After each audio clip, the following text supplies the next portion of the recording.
के लिए हर दिन लाखों भक्त पहुंचते हैं।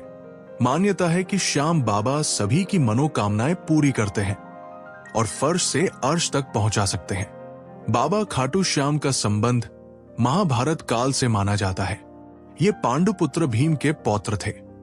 पौराणिक कथा के अनुसार खाटू श्याम की अपार शक्ति और क्षमता से प्रभावित होकर श्री कृष्ण ने इन्हें कलयुग में अपने नाम से पूजे जाने का वरदान दिया था। लेकिन ये वरदान किस स्थिति में दिया गया है, इसके बारे में शायद ही आप जानते होंगे। हारे का सहारा खाटू श्याम हमारा, ये तो आपने अक्सर ही सुना होगा। लेकिन हारे का सहारा बनने के पीछे की कहानी से शायद ही आप परिचित होंगे। इन सभी सवालों के जवाब मिलेंगे आपको महाभारत की उस कथा में जो आपने नहीं सुनी होगी। तो आइए जानते हैं खाटू श्याम जी की इस पवित्र कथा के बारे में। दोस्तों, इस कथा की शुरुआत होती है एक भयानक षड्यंत्र से जो दुर्योधन ने पांचों पांडवों को मारने के लिए रचा था। जैसा कि आप सभी जानते हैं कि महाभारत में कौरवों और पांडवों का युद्ध दर्शाया गया है। दुर्योधन हमेशा से ही पांडवों को पसंद नहीं करता था, जिसकी वजह से उसके अंदर पांडवों के प्रति इतनी ज्यादा घृणा थी कि वो उन्हें किसी भी कीमत पर मारना ही चाहता था। जब भीष्म पितामह ने धृतराष्ट्र से युधिष्ठिर का राज्याभिषेक कर देने के लिए कहा, तब दुर्योधन ने पिता धृतराष्ट्र से कहा, पिताजी, यदि एक बार युधिष्ठिर को राज सिंहासन प्राप्त हो गया तो ये राज्य सदा के लिए पांडवों के वंश का हो जाएगा और हम कौरवों को उनका सेवक बनकर रहना पड़ेगा। इस पर धृतराष्ट्र बोले, वत्स दुर्योधन, युधिष्ठिर हमारे कुल की संतानों में सबसे बड़ा है, इसलिए इस राज्य पर उसी का अधिकार है। फिर भीष्म तथा प्रजाजन भी उसी को राजा बनाना चाहते हैं।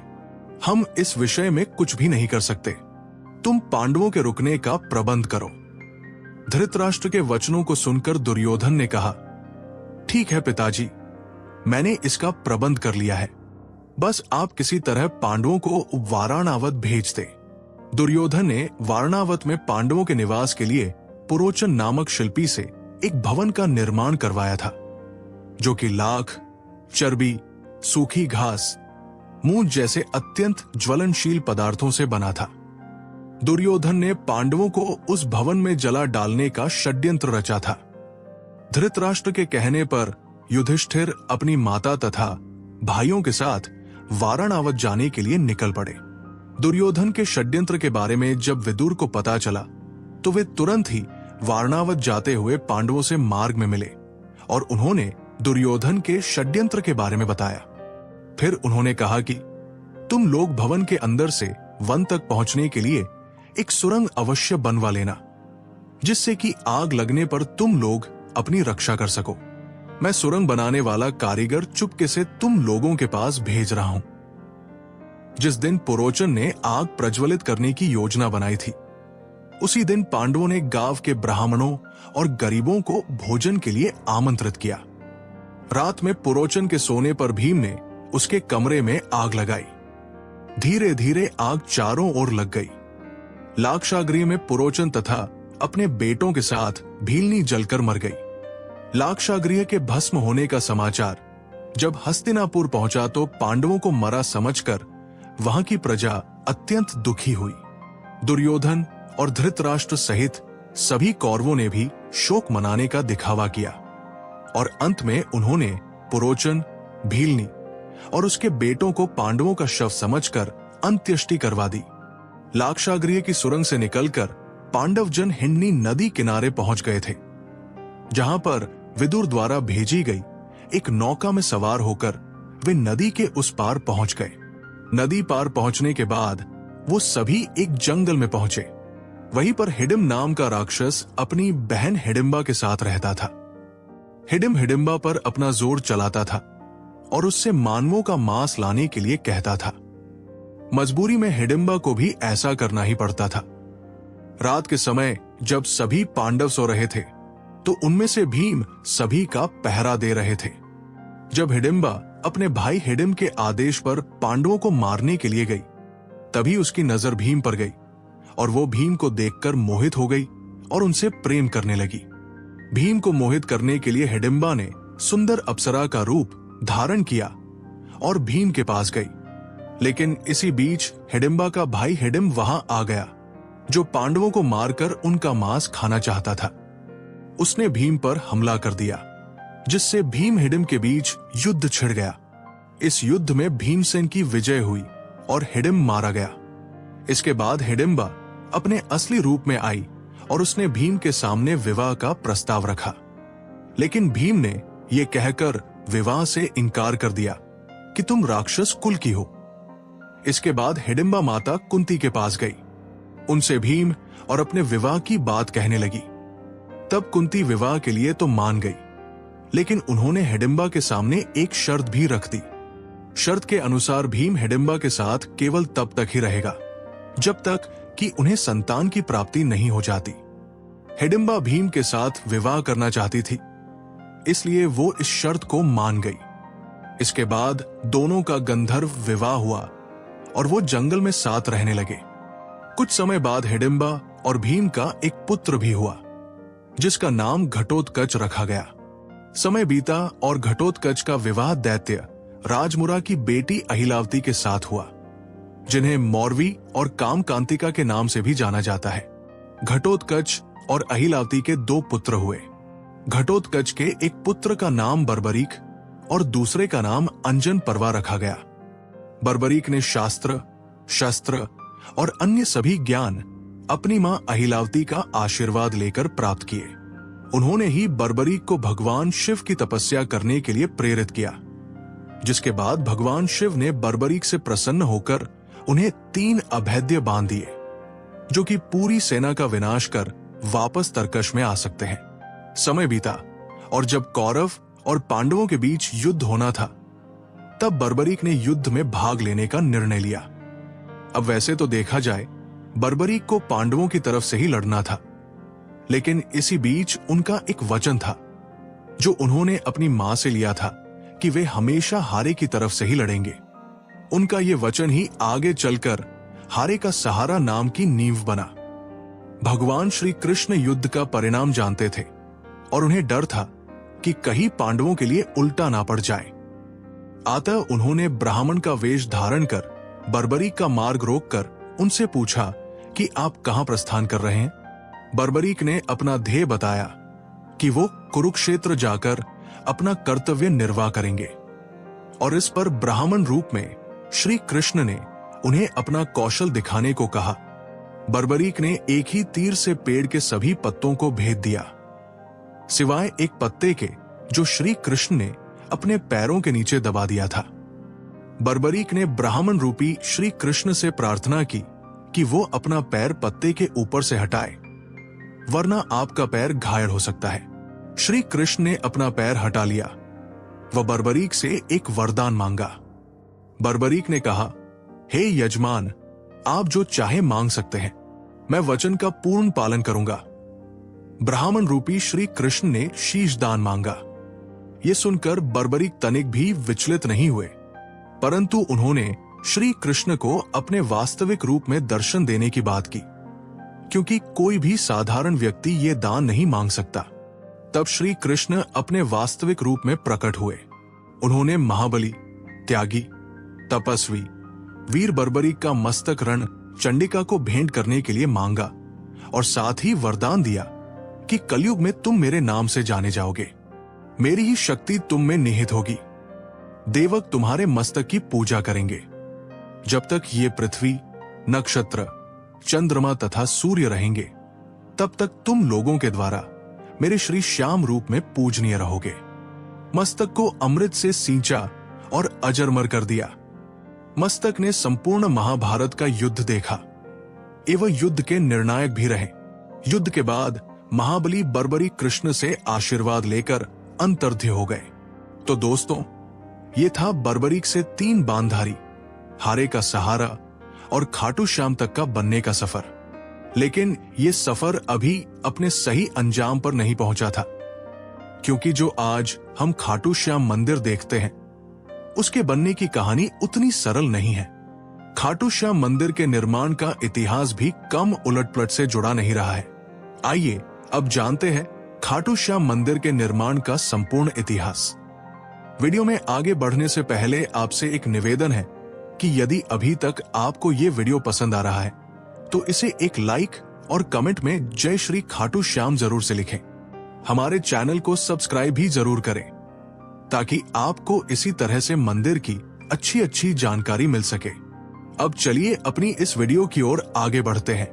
कहते हैं कि जब समय चुप होता है तब इतिहास बोलता है, और ऐसा ही एक इतिहास आज भी राजस्थान की धरती पर गहराई से दफन है। खाटू श्याम का इतिहास।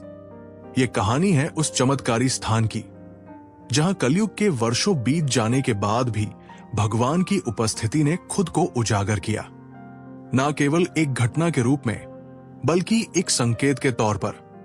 राजस्थान के सीकर जिले में स्थित खाटू नामक गांव, जो कभी साधारण सा प्रतीत होता था, अचानक आस्था और रहस्य का केंद्र बन गया। ये उस समय की बात है जब इस स्थान की धार्मिक पहचान अब तक धुंधली थी। किंतु एक दिन जब एक गाय एक विशेष स्थान पर पहुंची तो कुछ ऐसा हुआ जिसने सबका ध्यान खींच लिया। गाय जैसे ही उस जगह पहुंची जहां बाद में रहस्य उजागर हुआ, उसके थनों से अपने आप दूध बहने लगा। यह दृश्य किसी चमत्कार से कम नहीं था। ग्रामीण स्तब्ध रह गए, और जैसे जैसे इस बात की चर्चा फैली, लोगों ने उस जगह को खोदने का निर्णय लिया। जब जमीन की परतें हटाई गई तो वहां से जो निकला वो एक साधारण वस्तु नहीं थी। वहां दबा हुआ था एक सिर, एक दिव्य मुखाकृति जिसने युगों से खुद को इस धरती के भीतर छुपा रखा था। इस रहस्यमय सिर को ग्रामीणों ने श्रद्धा से उठाया और एक ब्राह्मण को सौंप दिया। ब्राह्मण ने कई दिनों तक उसकी विधिवत पूजा की, ये जानने की प्रतीक्षा करते हुए कि अब आगे क्या करना है। लेकिन जिस उत्तर की उसे प्रतीक्षा थी वो एक दिव्य स्वप्न के रूप में खाटू के तत्कालीन राजा रूप सिंह चौहान को प्राप्त हुआ। स्वप्न में उन्हें आदेश मिला कि इस सिर के लिए एक मंदिर का निर्माण किया जाए जहां इसे विधि पूर्वक स्थापित किया जाए। राजा ने इस दिव्य आज्ञा का पालन किया और सन 1027 ईस्वी में फाल्गुन शुक्ल एकादशी के दिन उस पवित्र मूर्ति को स्थापित कर एक भव्य मंदिर का निर्माण करवाया गया। समय बीतता गया और वर्षों बाद 1720 ईस्वी में मारवाड़ के तत्कालीन शासक के निर्देश पर दीवान अभय सिंह नामक एक प्रतिष्ठित रईस ने इस प्राचीन मंदिर का जीर्णोद्धार करवाया। यहीं से खाटू श्याम मंदिर ने अपनी वर्तमान भव्यता प्राप्त की। जो मूर्ति गर्भगृह में विराजमान है वो अत्यंत दुर्लभ पत्थर से निर्मित है और आज भी उसी अलौकिकता के साथ पूजनीय है। खाटू श्याम आज न केवल राजस्थान बल्कि पूरे भारत में लाखों परिवारों के कुल देवता है। गुजरात के अहमदाबाद के पास लांबा गांव में स्थित खाटू श्याम का एक और मंदिर इस बात का प्रमाण है कि बाबा का आशीर्वाद हर दिशा में फैला है। यहाँ श्रद्धालु अपने नवजात शिशुओं को बाबा का आशीर्वाद दिलाने लाते हैं, क्योंकि यहाँ बाबा को बलिया देव के रूप में भी पूजा जाता है। मंदिर की वास्तुकला उसकी हर ईंट, हर पत्थर में भक्ति की भाषा बोलती है। चूने के मुर्तार, सफेद संगमरमर और पारंपरिक टाइलों का सुंदर संगम इस संरचना को कलात्मक बनाता है। गर्भगृह के शटर चांदी की परतों से सजे हैं और मुख्य प्रार्थना कक्ष, जिसे जगमोहन कहा जाता है, वहां की दीवारें पौराणिक चित्रों से भरपूर है। हर चित्र एक कथा, हर रंग एक आस्था। मंदिर के मुख्य द्वार से प्रवेश करते ही सामने एक विशाल खुला प्रांगण दिखाई देता है जहां श्रद्धालु बाबा के दर्शन के लिए पंक्तिबद्ध होते हैं। प्रांगण से कुछ दूरी पर स्थित है श्याम बगीची, एक सुंदर पुष्प वाटिका जहां से केवल चुने हुए पुष्प ही देवता को अर्पित किए जाते हैं। इसी बगीचे में बाबा के एक महान भक्त आलू सिंह की समाधि भी स्थित है, जो आज भी श्रद्धालुओं के लिए प्रेरणा का स्रोत है। परंतु इस पवित्र स्थान का सबसे रहस्यमयी स्थल है श्याम कुंड, एक पवित्र जलाशय जहां से कभी बाबा श्याम का शीश प्राप्त हुआ था। श्रद्धालुओं की मान्यता है कि इस कुंड में स्नान करने से सारे पाप धुल जाते हैं और व्यक्ति को जीवन में परम शांति प्राप्त होती है। लोग सच्चे मन से डुबकी लगाते हैं और बाबा से अपने जीवन के कष्टों से मुक्ति की प्रार्थना करते हैं। कहा जाता है कि इस कुंड में पानी सीधा पाताल लोक से आता है, और ये सच भी लगता है, क्योंकि देखने पर आपको इसके आसपास कोई ऐसा सोर्स नजर भी नहीं आता है। इस कुंड की ये बात इसे और भी ज्यादा शक्तिशाली और रहस्यमयी बना देती है। मुख्य मंदिर से दक्षिण पूर्व दिशा में स्थित है गोपीनाथ मंदिर, और इसके समीप ही स्थित है गौरी शंकर मंदिर, एक और दिव्य स्थल जिसकी कहानी दिल दहला देने वाली है। कहा जाता है कि जब औरंगजेब की सेना इस मंदिर को नष्ट करने पहुंची तो उन्होंने शिवलिंग पर भालों से प्रहार किया, पर जैसे ही उनके भाले शिवलिंग से टकराए, वहां से रक्त के फव्वारे फूट पड़े। ये दृश्य इतना भयावह और चमत्कारिक था कि सैनिक तुरंत डरकर वहां से भाग निकले, और आज भी उस शिवलिंग पर वो घाव, भाले का निशान स्पष्ट रूप से देखा जा सकता है, जैसे भगवान ने स्वयं अपनी रक्षा की हो। खाटू श्याम जी का ये पावन मंदिर राजस्थान की राजधानी जयपुर से लगभग 80 किलोमीटर दूर स्थित है, और यहां पहुंचने के लिए श्रद्धालुओं को रिंग्स के मार्ग से होकर जाने की सलाह दी जाती है। ये यात्रा केवल एक धार्मिक यात्रा नहीं, बल्कि एक आत्मिक अनुभव होती है, जहां आस्था, इतिहास और चमत्कार एक साथ चलते हैं। हर साल लाखों भक्त यहां पहुंचते हैं, कोई आशीर्वाद पाने के लिए, कोई चमत्कार देखने के लिए, और कोई अपनी श्रद्धा की अग्नि परीक्षा देने के लिए। और जब आप इस पवित्र धाम की भूमि पर कदम रखते हैं तो ऐसा लगता है मानो समय ठहर गया हो और भगवान स्वयं इस धरती पर विराजमान है। तो दोस्तों, ये था खाटू श्याम जी मंदिर के निर्माण का संपूर्ण इतिहास। आइए अब आपको बताते हैं उस खास निशान के बारे में जो बड़े ही भक्ति भाव से श्री खाटू श्याम मंदिर में चढ़ाया जाता है। यदि अभी तक आपको ये वीडियो पसंद आ रही है तो कमेंट में जय श्री खाटू श्याम जी जरूर लिखें। खाटू नगरी की रज में कुछ ऐसा सम्मोहन है कि एक बार जो यहाँ आ जाता है उसका हृदय यही अटक जाता है। और इस अद्भुत नगरी की सबसे पावन परंपराओं में से एक है बाबा श्याम के दरबार में निशान चढ़ाने की परंपरा। ये कोई साधारण रस्म नहीं, बल्कि श्रद्धा, समर्पण और विश्वास का प्रतीक है।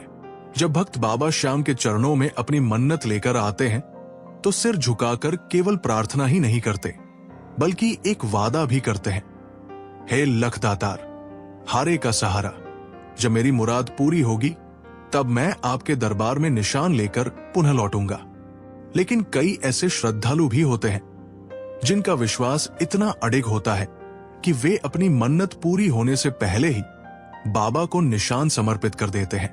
उनके लिए ये यात्रा भरोसे की यात्रा होती है, जहां वे पहले बाबा पर विश्वास करते हैं और फिर फल की प्रतीक्षा करते हैं। ये परंपरा केवल आज की नहीं, सदियों पुरानी है।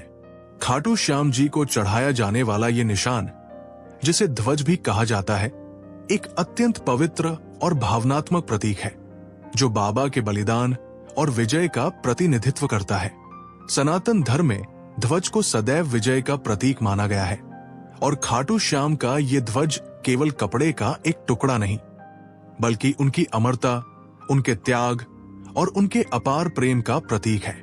ये हमें उस दिव्य क्षण की याद दिलाता है जब भगवान श्री कृष्ण के आदेश पर युद्ध की विजय के लिए श्याम बाबा पूर्व में, जिन्हें बर्बरीक कहा जाता था, ने अपना शीश दान कर दिया था। उन्होंने अपना बलिदान धर्म की रक्षा और अधर्म के विनाश के लिए दिया, और युद्ध का श्रेय भी स्वयं नहीं लिया, बल्कि श्री कृष्ण को समर्पित कर दिया। इसलिए जब भक्त खाटू श्याम को ध्वज अर्पित करते हैं तो ये केवल मन्नत की पूर्ति का आभार नहीं होता, बल्कि उस दिव्य बलिदान की स्मृति भी होती है।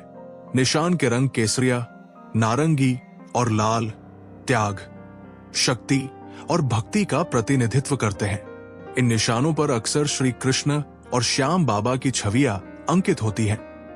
साथ ही पवित्र मंत्र भी, जो भक्तों को आंतरिक शांति का अनुभव कराते हैं। कई निशानों पर मोर पंख और नारियल भी सजाए जाते हैं, जो पवित्रता और सौभाग्य का प्रतीक माने जाते हैं। ऐसा माना जाता है कि सच्चे मन से चढ़ाया गया निशान बाबा को अर्पित की गई एक आत्मा की पुकार होती है, जिसे वो कभी अनसुना नहीं करते।